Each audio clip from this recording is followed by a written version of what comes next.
Apocalipsis capítulo 1. Perdón, Apocalipsis capítulo 2, verso 1.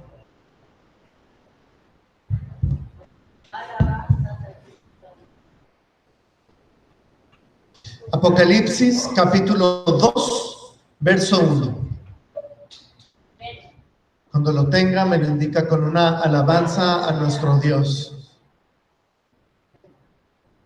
Amén. Dice la palabra de Dios: el que tiene las 7 estrellas, escribe al ángel de la iglesia en Éfeso. El que tiene las 7 estrellas en su diestra, el que anda en medio de los 7 candeleros de oro, dice esto: yo conozco tus obras y tu arduo trabajo y paciencia, y que no puedes soportar a los malos, y has probado a los que se dicen ser apóstoles y no lo son, y los has hallado mentirosos, y has sufrido y has tenido paciencia y has trabajado arduamente por amor de mí, de mi nombre, y no has desmayado. Pero tengo contra ti que has dejado tu primer amor. Recuerda, por tanto, de dónde has caído, y arrepiéntete, y haz las primeras obras, pues si no, vendré pronto a ti, y quitaré tu candelerio de su lugar, si no te hubieres arrepentido. Pero tienes esto, que aborreces las obras de los nicolaitas, las cuales yo también aborrezco. El que tiene oído, oiga lo que el Espíritu dice a las iglesias. Al que venciere, le daré a comer del árbol de la vida, el cual está en medio del paraíso de Dios. Amén. Amén. Puede ocupar su lugar en esta mañana. Estamos meditando en esta serie llamada Reinicio. Y el Señor nos ministraba la semana pasada lo que es el reinicio. Vimos cómo muchas veces decidimos reiniciar las cosas para empezar desde cero, y vimos, por ejemplo, reiniciar un celular, una computadora, un carro, una empresa. Vimos que la ciencia ha tratado de reiniciar a las personas y ya ha tenido solamente derrotas, ha tenido catástrofes en cuanto a esto. Y vimos lo que Dios, en el lenguaje de Dios, lo que es el reinicio. Y vimos que Dios quiere reiniciar nuestra vida. Vimos cómo el reinicio es una resurrección, cómo el reinicio es un nuevo inicio, cómo el reinicio es una obra nueva, el reinicio es una vivificación, el reinicio es empezar de nuevo, nacer de nuevo. Eso es en el lenguaje de Dios. Reinicio es esto. Así es que en la semana pasada Dios nos ministraba acerca de empezar de nuevo, que es necesario un reinicio. Y hoy vamos a meditar en que usted y yo necesitamos un reinicio. Necesitamos reiniciar. Y acabamos de leer este pasaje de Apocalipsis capítulo 2, verso 1 al verso 7. Y es Jesús hablándole a Juan el discípulo amado, y escribe el Señor 7 cartas. Y esta es la primera carta que el Señor le escribe a la primera iglesia, y es a la iglesia de Éfeso. Fíjese que Éfeso, hermano, era una gran ciudad. Éfeso en el mapa está ubicada en el centro de Asia Menor y está muy, muy cerca del mar. Y Éfeso era una ciudad, haga de cuenta, hermano, que Éfeso era como la Cachanía, pero en grande. La Cachanía en ciudad. donde las ciudades de alrededor iban al centro, que era Éfeso, a comprar, a gastar. Éfeso se caracterizaba por algo, hermano. Éfeso se caracterizaba por la inmoralidad. Cuando si usted viajaba en barco y usted iba llegando a la ciudad de Éfeso, lo que se miraba desde lejos era una gran imagen, una gran estatua. Haga de cuenta como la estatua de la libertad, una gran imagen, una gran estatua de una mujer semidesnuda, que era la diosa Artemisa para los romanos y la diosa Diana para los griegos.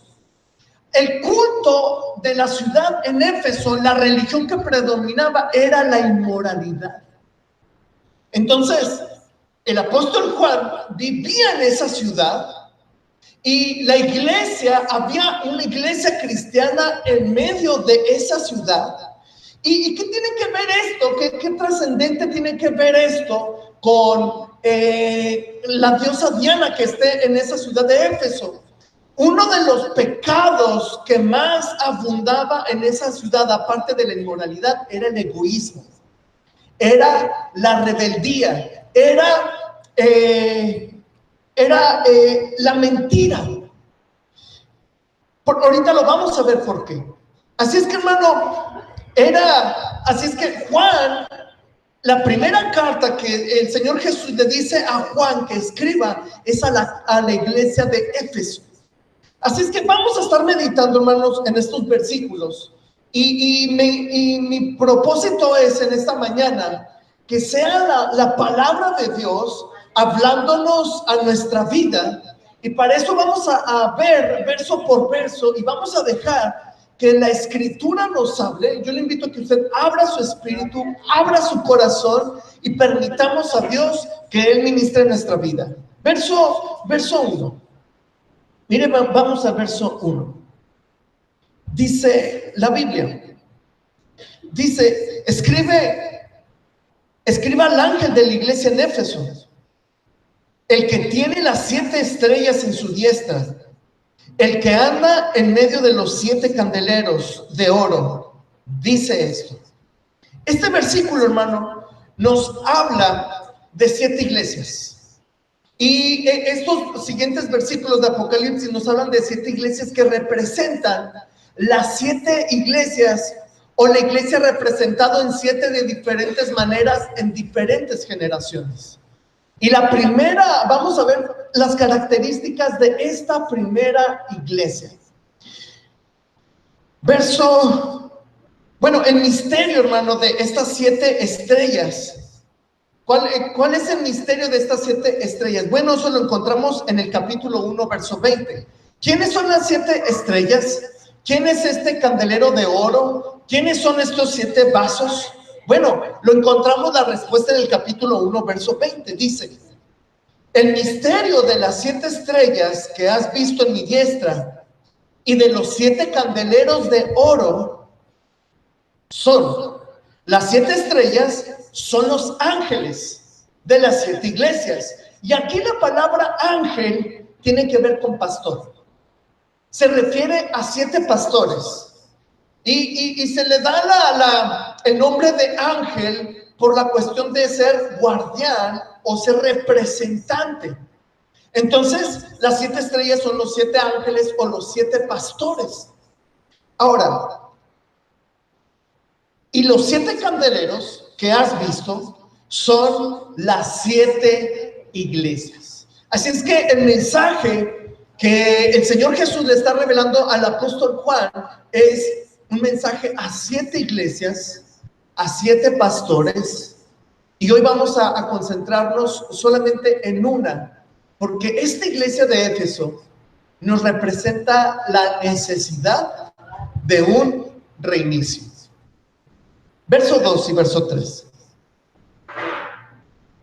Yo conozco tus obras y tu arduo trabajo y paciencia, y que no puedes soportar a los malos, y has probado a los que se dicen ser apóstoles y no lo son, y los has hallado mentirosos, y has sufrido, y has tenido paciencia, y has trabajado arduamente por amor de mi nombre, y no has desmayado. Mire, hermano, qué características de esta iglesia. Note qué características de esta iglesia. Miren, en primer lugar dice que el Señor Jesús le está hablando a la iglesia y le está diciendo: reconozco tus obras, reconozco lo que eres, reconozco quién eres. Dice, reconozco tus obras.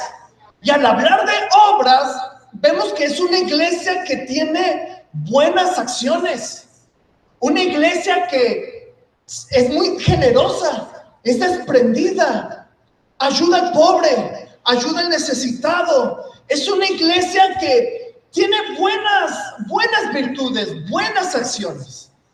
No es una iglesia mala, es una iglesia muy buena, muy generosa. Note la segunda. Reconozco, el Señor Jesús le está diciendo, reconozco tu arduo trabajo.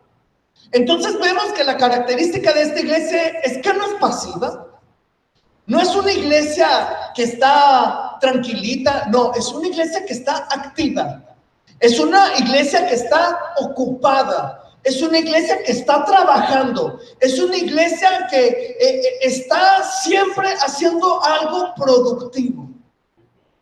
Tercera, reconozco tu paciencia. Y aquí la palabra paciencia es soportar las pruebas alegremente. Eso es el significado aquí de la palabra paciencia. Así es que el Señor Jesús le está diciendo, reconozco que eres una iglesia que a pesar de la prueba, a pesar de la lucha, a pesar de la aflicción, tú estás allí. Permaneces fiel, permaneces en todo momento, estás ahí, no te desvías de mi camino, no te apartes de mi camino, ahí estás, permaneces fiel a pesar de la prueba. Reconozco que no soportas a los malos. Y la palabra aquí, hermano, no soportar a los malos, es que es una iglesia que no aprueba las malas acciones de las personas. Es una iglesia moralmente recta. Es una iglesia moralmente, mentalmente bien integral. Es una iglesia que sus acciones son muy buenas, sus virtudes son muy buenas. Así es que es una iglesia que no soporta la maldad, no soporta a los malos.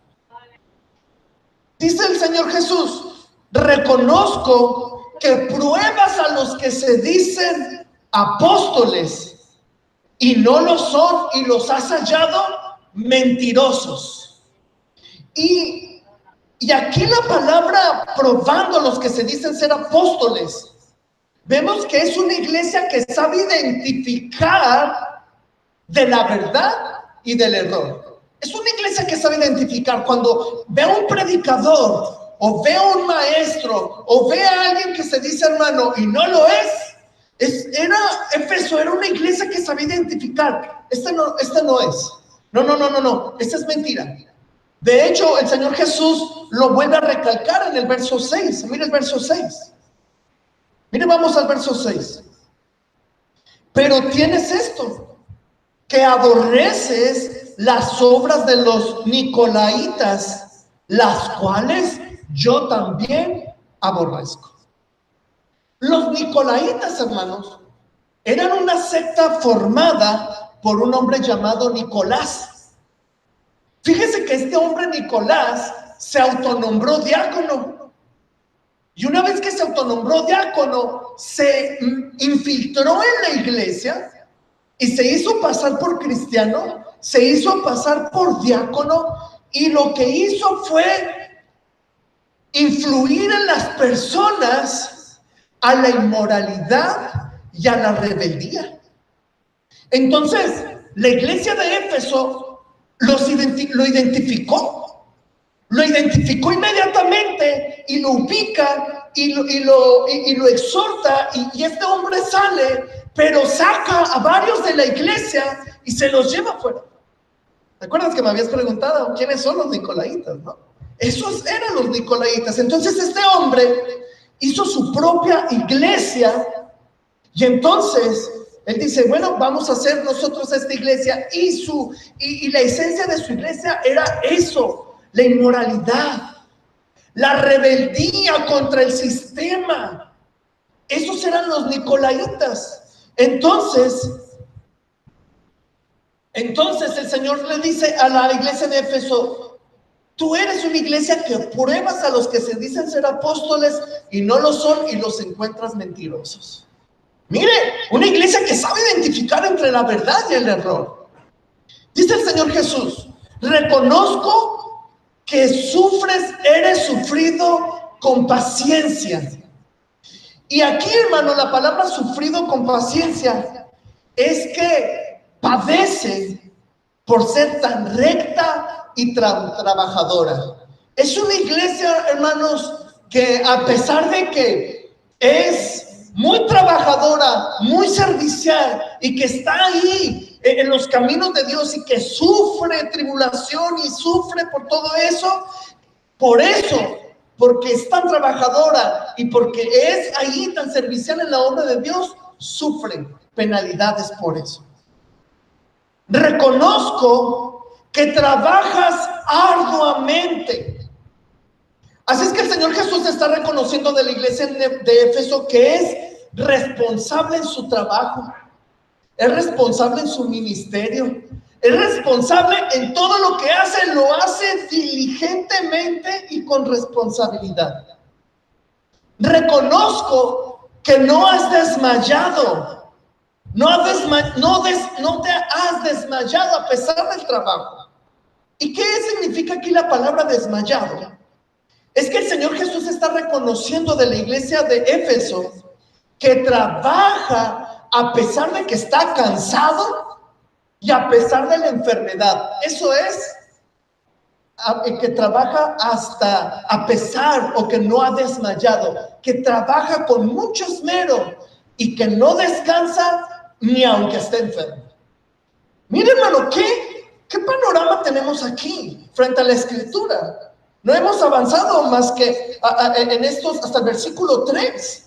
Así es que bien, vemos, hermano, que es una iglesia que es activa. Vemos una iglesia que es paciente en medio de la prueba. Vemos que es una iglesia que no soporta a los malos. Vemos a una iglesia que prueba a los que se dicen ser apóstoles y no lo son y los hallan. Este es mentiroso, este es verdadero. Vemos una iglesia que sufre con paciencia. Vemos o que padece en medio de la lucha y de la prueba. Vemos una iglesia que trabaja incansablemente y no desmaya. Vemos a una iglesia que es responsable en su ministerio. ¡Qué iglesia tan perfecta! ¿Quién no quisiera estar en una iglesia así? ¿Verdad que sí? ¿Quién no quisiera estar en una iglesia así? Tiene muchas cualidades, tiene mucho que dar, es una iglesia perfecta. Pero mire el verso 4. Mire el verso 4, por favor. Pero tengo contra ti que has dejado tu primer amor. Mire cómo dice la Nueva Traducción Viviente. Porque ¿sabe qué significa este pasaje, hermano? Pero tengo contra ti que has dejado tu primer amor. Muchos pensarían que no es el primer amor del kinder, no es el amor que tuviste en el kinder o en la primaria. No, ese no es el primer amor. No es o muchos pensarían que el primer amor es aquella experiencia que tuviste cuando viniste a Cristo. Es parte de, pero no lo es todo. Es parte, es una consecuencia de. Cuando dice el Señor Jesús, pero tengo contra ti que has dejado tu primer amor, lo que el Señor Jesús le está diciendo a la iglesia de Éfeso es cierto, eres perfecta, tienes todas estas cualidades, pero tengo algo. Has dejado el amor ágape. Has dejado el amor, el verdadero amor a Dios y el verdadero amor a tu prójimo. Ese es lo que el Señor Jesús le está reclamando a la iglesia. Mire, se lo leo en la Nueva Traducción Viviente. Este mismo versículo 4 en la Nueva Traducción Viviente. Dice: pero tengo una queja en tu contra. No me amas a mí, ni se aman entre ustedes como al principio. ¿Y cómo sé, hermano, que este primer amor se refiere a este amor a Dios y amor al prójimo? Bueno, recordemos que quien está escribiendo esta carta es Juan. Y por ejemplo, leemos lo que él nos dice en la primera carta de Juan, capítulo 2, verso 7 al verso 11. Dice, vamos a primera de Juan, capítulo 2, verso 7 al verso 11, por favor.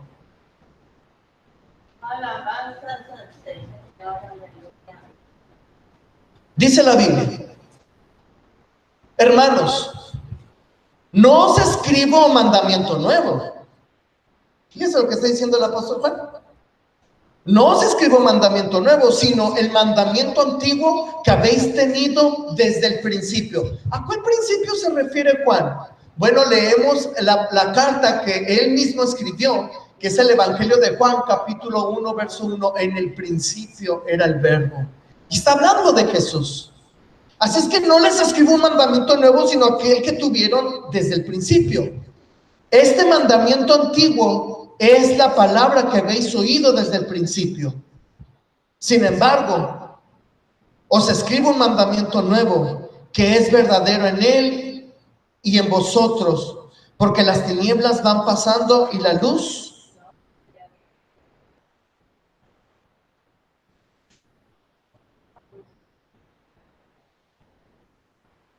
Perdón, se me movió aquí, discúlpame.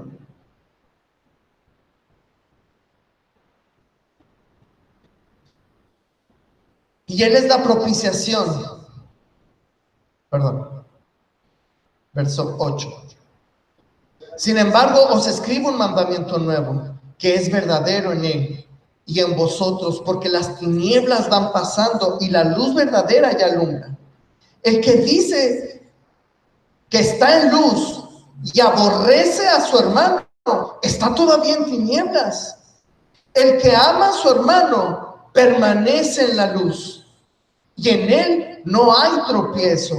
Pero el que aborrece a su hermano está en tinieblas, y anda en tinieblas, y no sabe a dónde va, porque las tinieblas le han cegado los ojos.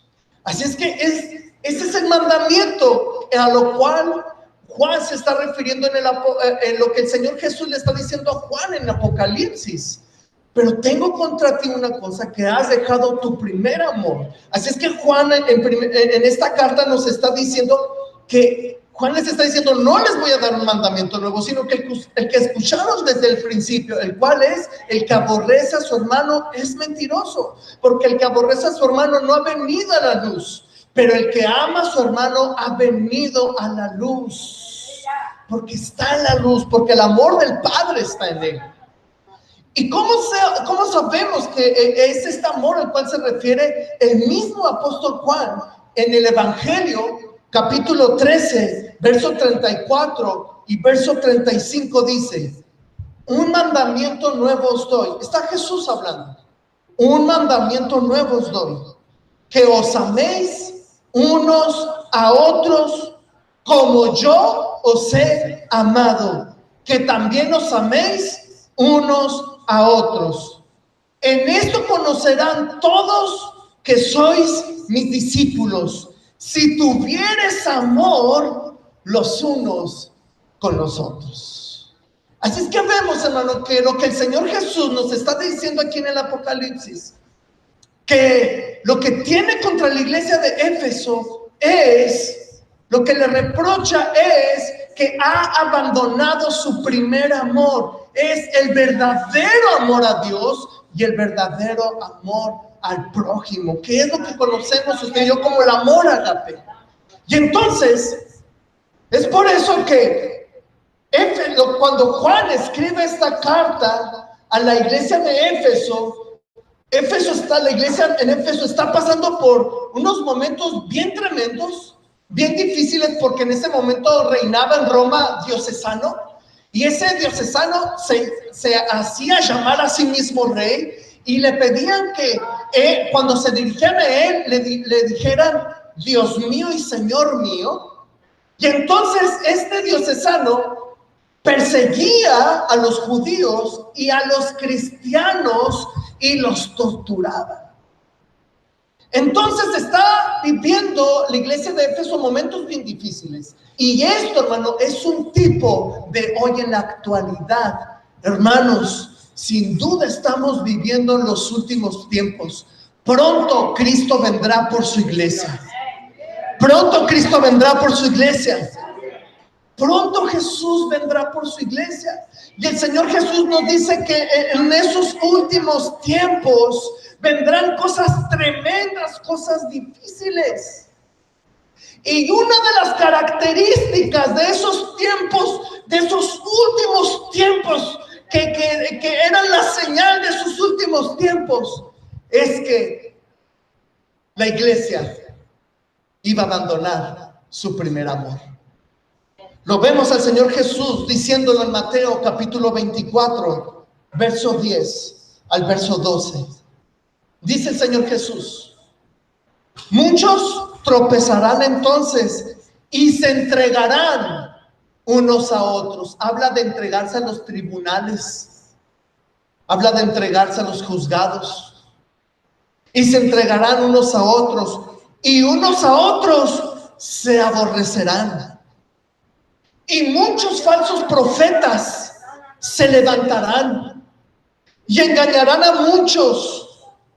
Y por haberse multiplicado la maldad, el amor de muchos se enfriará.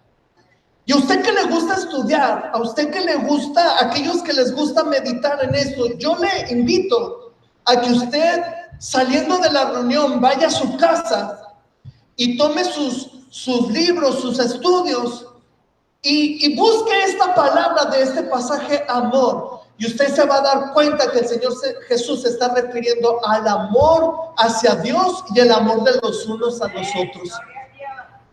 El Señor Jesús está diciendo que en estos últimos tiempos el amor hacia Dios y el amor, como no hay temor de Dios y no hay un genuino amor a Dios, el amor de los unos a los otros se enfriará a tal punto que se aborrecerán, que se entregarán. Mire qué tremendo. Eso es lo que el Señor Jesús les está reprochando a esta iglesia perfecta, a esta iglesia que tiene todos los dones, a esta iglesia que tiene todas las virtudes, a esta iglesia que tiene todas las cualidades, pero le hace falta el amor. Regresemos a Apocalipsis capítulo 2, por favor.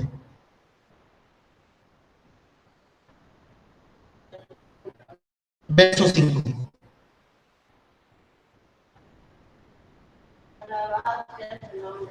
Y entonces el Señor Jesús le dice a la iglesia: recuerda por tanto de dónde has caído y arrepiéntete y haz las primeras obras. Y haz las primeras obras. ¿Cuáles primeras obras? ¿A qué primeras obras se refiere el Señor? Al amor. ¿De qué venimos hablando? ¿De qué estamos leyendo en los versículos anteriores? Recuerda que venimos leyendo verso por verso. ¿Qué venimos leyendo en los versículos anteriores? El amor. Tengo una cosa contra ti, que has dejado tu primer amor.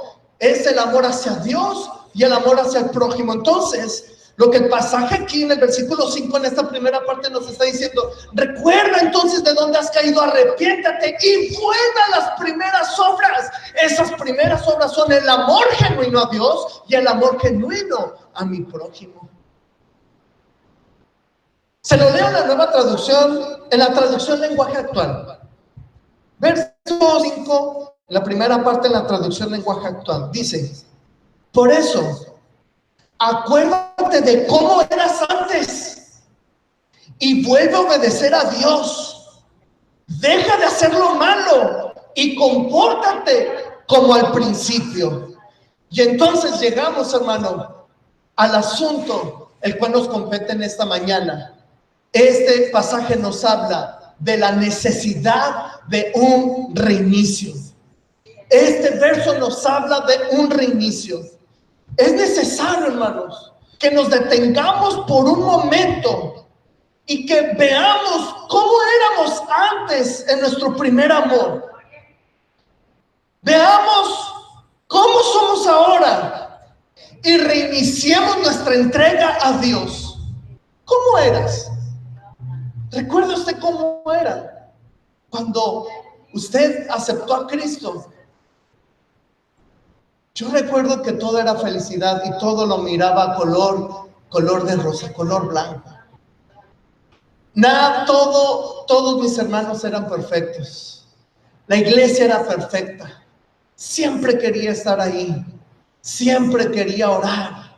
Siempre quería meditar la palabra y quería devorarme la palabra.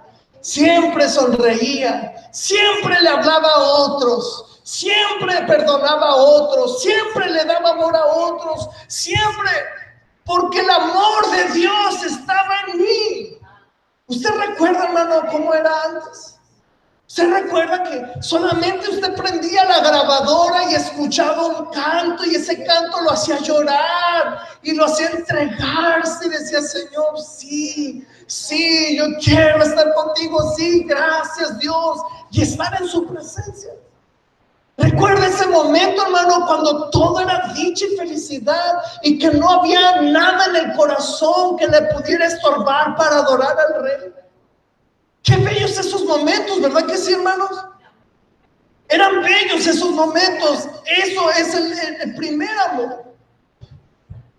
Así es que Dios quiere, es necesario detenernos un momento y ver cómo éramos en nuestro primer amor y ver ahora cómo somos ahora y reiniciarnos en la entrega a Dios, porque entregarnos a Dios, Él vendrá y aplastará ese botón de reinicio y nos volverá a ese primer amor, a esas primeras obras donde amamos a Dios con todo el corazón, con toda nuestra alma y con todas nuestras fuerzas, y amamos a nuestro prójimo como a nosotros mismos. Eso es el reinicio de Dios. ¿Cuántos dicen amén a eso? La segunda parte de este verso me estremece, me asusta, me pone a temblar. Le confieso que me ha llegado a quitar el sueño. Esta segunda parte me ha hecho llorar en el altar de Dios. Me ha hecho gritar. Me ha hecho desvanecerme. Dice la segunda parte de este verso: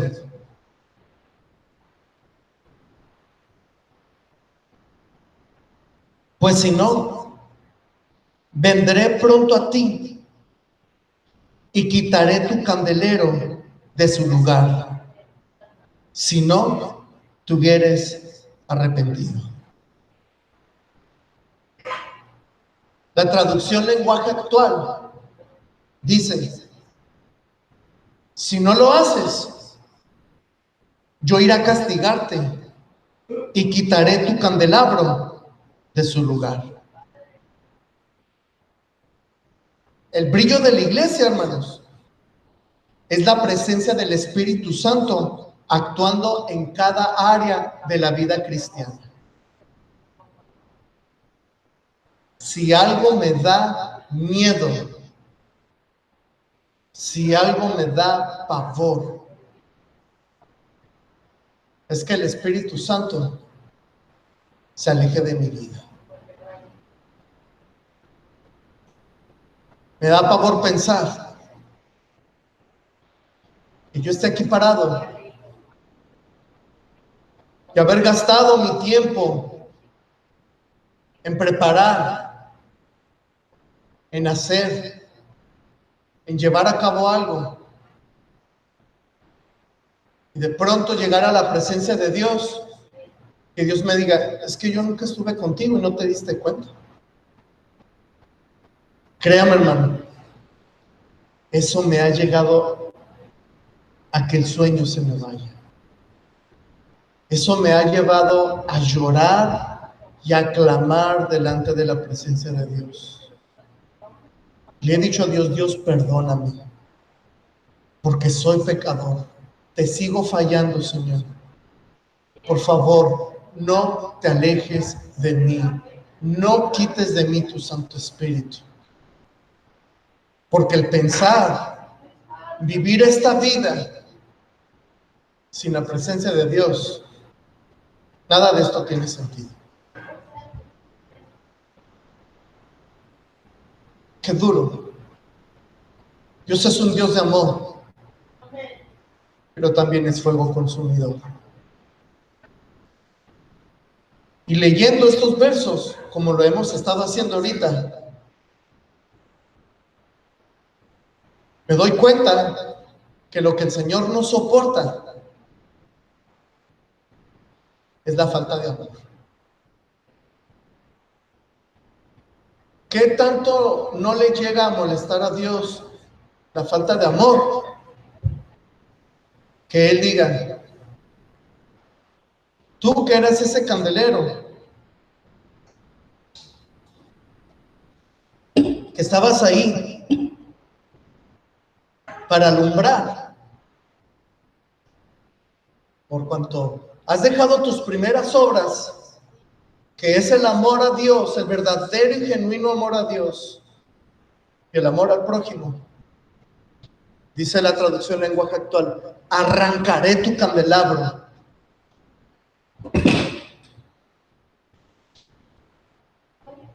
Arrancaré tu candelabro y lo quitaré de su lugar. Yo no quiero que mi candelabro se quite del lugar. Yo no quiero que el Espíritu Santo se vaya de mí. Por favor, Señor, no te vayas de mí. Eso.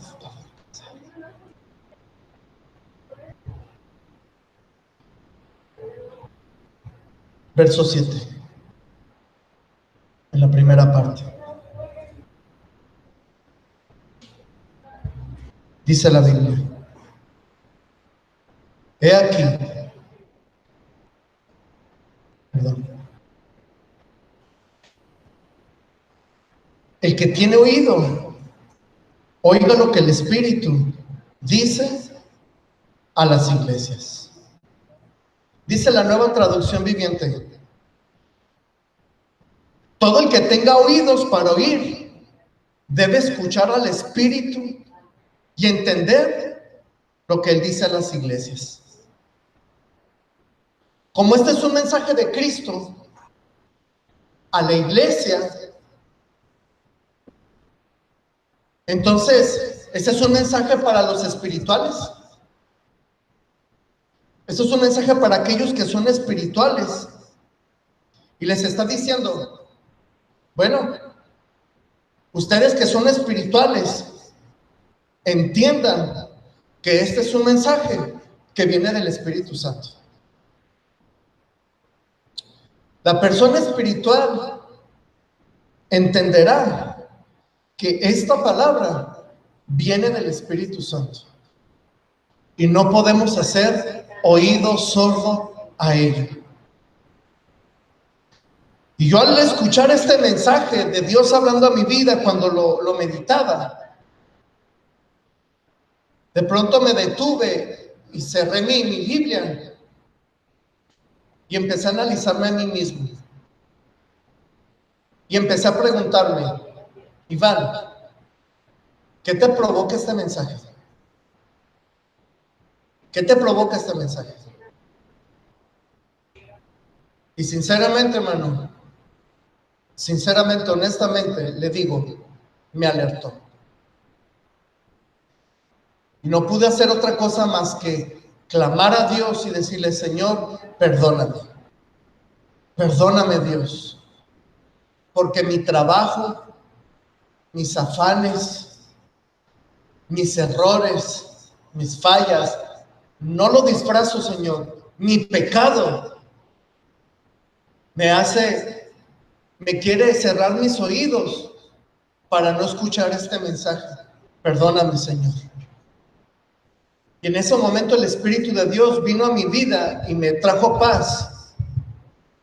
Y me hizo saber que era espiritual, que soy una persona espiritual porque me humillé y porque me arrepentí. Porque si no se es espiritual, entonces se es carnal. Y una persona que no anda en el Espíritu lleva a cabo lo contrario a las obras del Espíritu. La segunda parte del verso 7.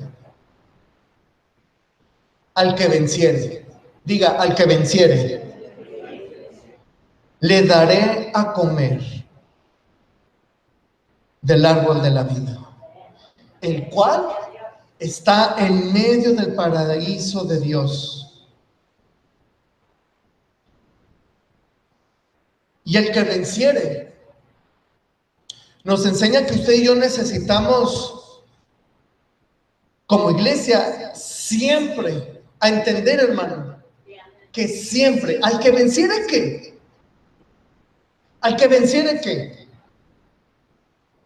Usted y yo necesitamos entender que como iglesia somos tentados a olvidarnos, a descuidar el amor de Dios, el amor a Dios y el amarnos los unos a los otros. Por eso el Señor Jesús nos llama a vencer. Dice, al que venciere. ¿Al que venciere qué? Al que venciere esas tentaciones que me provocan ese placer y que me provocan olvidarme de Dios. Al que venciere qué? Al que venciere el egoísmo a mí mismo, vencer mi egoísmo, hacerlo a un lado y amar a mi prójimo, porque eso glorifica a Dios. Dice el Señor Jesús, al que venciere, le daré a comer del árbol de la vida. ¿Y qué es el árbol de la vida? Bueno, el árbol de la vida es la sabiduría de Dios para vivir este mundo y dirigirnos hacia la eternidad. ¿Cuántos quieren estar con Dios en la eternidad? Ese es el árbol de la vida, lo vemos en Génesis capítulo 2. Dice, y Jehová Dios hizo nacer de la tierra todo árbol delicioso a la vista y bueno para comer. También el árbol de vida en medio del huerto y el árbol de la ciencia del bien y del mal. Pero el hombre peca, el hombre falla y Dios dice, no, te va a hacer daño, mi hijo, si te dejo el árbol de la vida, pecaste. Si no quito el árbol de la vida, tú vas a permanecer en la muerte por la eternidad. Y entonces arranca el árbol de la vida y lo lleva de ahí. Lo vemos en Génesis capítulo 3, verso 22. Y dijo Jehová Dios, he aquí el hombre es como uno de nosotros, sabiendo el bien y el mal. Ahora pues, que no alargue su mano y tome también del árbol de la vida y coma y viva para siempre. El árbol de la vida es la sabiduría de Dios para vivir este mundo y dirigirnos hacia la eternidad. Por eso Proverbios dice en el capítulo 3, sus caminos son caminos deleitosos y todas sus veredas paz. Ella es árbol de vida a los que de ella echan mano, y bienaventurados son los que la retienen. Es la sabiduría de Dios. Así es que, hermanos, necesitamos que Dios reinicie nuestra vida. Tú y yo necesitamos un reinicio de Dios. Así es que concluyo con lo siguiente. Este mensaje es para usted, amigo, amiga, que es nuestro invitado, nuestra invitada. Quizás sea tu primera o tu segunda ocasión en este lugar. Así es que este mensaje es para ti. Para poder reiniciar todas las áreas de tu vida, necesitas el amor de Dios. Solo el amor de Dios podrá reiniciar tu mente, tus emociones, tus relaciones, para que puedas vivir una nueva vida. Amado amigo, amiga, ¿quieres abrirle tu corazón a Cristo? Yo te invito en esta mañana para que tú lo hagas. Es la mejor decisión. Es la mejor decisión que tú puedes tomar. Pero este mensaje también es para usted que es espiritual. Hemos escudriñado la Escritura verso a verso en su contexto. Y usted sabe, y usted ha leído, hermano, que es el Espíritu Santo hablando en nuestras vidas. Así es que este mensaje es para usted, que el Espíritu Santo le ha ministrado la necesidad de un reinicio. Un reinicio en la mente y pensamientos, porque quizás un descuido que se dejó pasar, y entonces la mente ya no piensa como espiritual. Un reinicio en el corazón que por las circunstancias y las aflicciones pierde el gozo, pierde la paz, pierde la dicha de saber en que es un hijo, una hija de Dios. Un reinicio en el espíritu, donde un espíritu donde lo único que importaba es estar en su presencia. Lo único que importaba es conocer y hacer su voluntad. Lo único que importaba era anhelar y estar con Él por la eternidad. Pero mientras eso sucedía, compartías el mensaje y contagiabas a otros de la plenitud de Cristo, que todo lo llena en todo. ¿Cuántos dicen amén a esto? Amén a esto. Si tú necesitas, si tú reconoces esto, ya sea que seas nuestro invitado o que seas espiritual, y que tú has escuchado la voz del Espíritu Santo, yo le invito en esta mañana a que usted se ponga de pie, por favor.